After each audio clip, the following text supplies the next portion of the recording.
आपण भाजपला कधीच मत देऊ शकत ना, नाही देणार ना। आपलं वैचारिक त्यांच्या सोबतचं युद्ध जन्मापासून सुरू आहे ना। रिक्षावाले माहिती आहेत ना, रिक्षावाले उमेदवार उभे माहिती आहेत ना, ते भाजपचे बंडखोर उमेदवार आहेत, ते भाजपचे बंडखोर उमेदवार आहेत।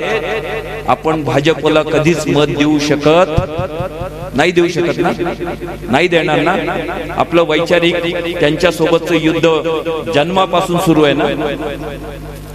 आणि म्हणून ते जे रिक्षावाले आहेत ना, म्हणजे कुणाला माहित नसेल तर सांगतो, काल गुजरातचे काही भाजपचे नेते त्यांच्या बंगल्यावर मुक्कामाला होते, त्यांच्यासाठी रसद घेऊन आले होते।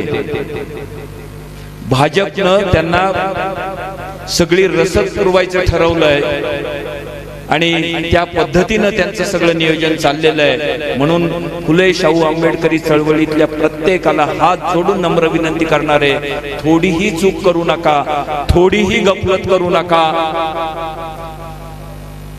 आणि आपली जी विचारधारा आहे त्या विचारधारेच्याच बाजूने आपण उभं राहणं गरजेचं आहे। म्हणून इतकंच सांगणार आहे।